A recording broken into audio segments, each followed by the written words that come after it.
Member and call the member for Spence. Thank you, Acting Deputy Speaker. I rise today in this place to speak in support of my good friend and colleague's motion, the member for Bendigo. I would also like to acknowledge all speakers on this matter today and their substantial contributions to this discussion. Today I speak in relation to my experience in watching my wife deal with the realisation that she had been living with this invisible disease for some time, completely unaware of what was happening to her body.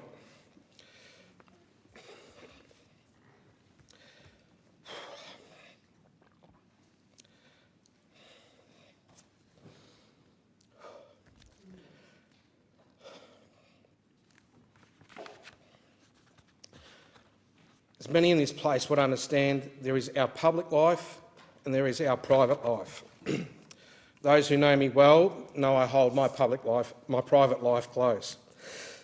I would like to, from the outset, acknowledge the trust my wife has placed in me to tell our story today. 3.5 years ago, my wife Cassandra and I said, "I do," getting married, surrounded by our family and closest friends. Like many couples, we had a dream of having our own little family, and given we were both in our early 40s, we knew we had no time to waste in doing so.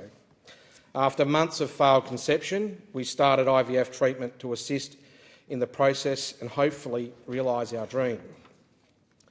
For those that have experienced this, there is not much that isn't discussed, probed or tested to give you the best chance at becoming parents. This would be the time that we would first learn Cassandra had endometriosis. Unfortunately, without cover for private health insurance and long public hospital wait times for surgery, we reluctantly pushed ahead, hoping for the best in what would ultimately result in 2 unsuccessful rounds of IVF. When Cassandra finally was able to have surgery, we would learn that the endometriosis was quite severe and had caused organs to stick together. This was not a case of irritable bowel syndrome due to stress. The tearing sensation in her lower abdomen when she coughed was not in her head. It was a very real yet invisible disease. It was a chronic disease, endometriosis. Following surgery, there was a period of relief, mental and physical relief, from the symptoms she had been experiencing. Fast forward 12 months, with one last viable embryo, we undertook once again another round of IVF, albeit unsuccessful yet again. To our surprise, shortly following my election to this place, we would learn that we had naturally conceived, but our excitement would be short-lived.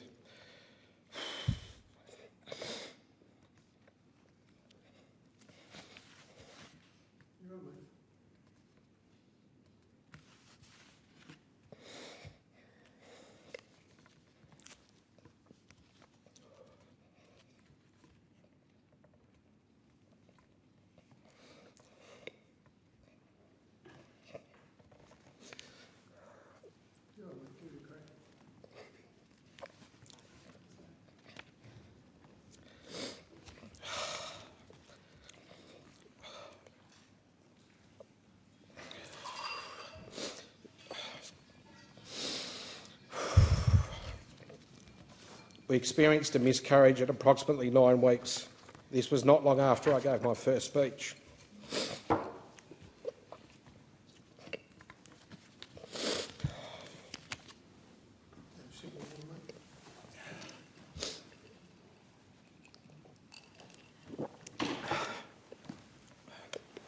Thank you.